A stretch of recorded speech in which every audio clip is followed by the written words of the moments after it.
Kisah ini diwariskan secara turun-temurun dari generasi ke generasi dan menjadi cerita menakutkan bagi penduduk desa tersebut. Di suatu malam yang gelap dan hening, seorang petani bernama Budi sedang dalam perjalanan pulang setelah seharian bekerja di ladang. Desa tempat tinggalnya terletak di antara hutan yang lebat dan jalan setapak yang dikelilingi oleh pepohonan tinggi. Saat Budi berjalan pulang, ia merasa sioliolah ada yang mengikuti langkah-langkahnya. Tak peduli seberapa cepat Budi berjalan, suara langkah di belakangnya terus mengikuti. Ia mencoba untuk tidak memikirkannya, menganggapnya sebagai suara hewan-hewan hutan. Namun, ketegangan mulai merayap saat ia mendengar suara bisikan lembut yang tidak dapat diidentifikasi. Budi mencoba meningkatkan kecepatannya, tetapi semakin cepat ia berjalan, semakin cepat pula langkah di belakangnya mengikuti.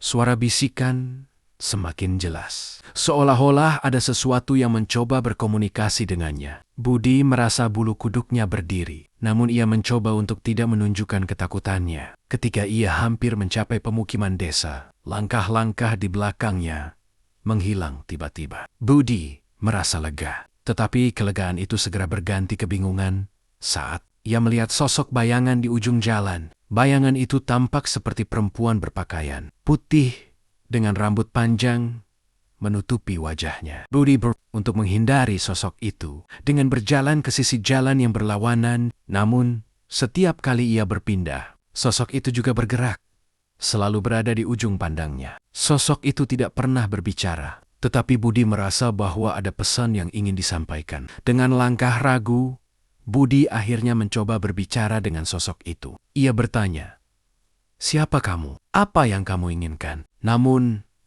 sosok itu hanya terus berdiri diam dengan rambut yang menutupi wajahnya. Tanpa peringatan, sosok itu tiba-tiba menghilang. Budi merasa lega, tetapi kebingungan masih terus menghantuinya. Saat ia mencapai rumahnya, ia menceritakan kejadian tersebut kepada keluarganya. Beberapa tetua desa mendengarkan ceritanya dengan serius, lalu memberitahu bahwa sosok yang dilihat Budi adalah roh perempuan yang selalu mengikuti orang-orang yang berjalan sendirian di hutan. Sejak saat itu, Budi tidak pernah lagi merasa sendirian di hutan. Cerita tentang pertemuan misteriusnya tersebar di desa, dan penduduk desa lainnya pun mulai berbagi kisah serupa. Legenda roh perempuan itu terus hidup dan menjadi peringatan bagi siapapun yang berani berkeliaran sendirian di hutan yang gelap dan angker di malam hari.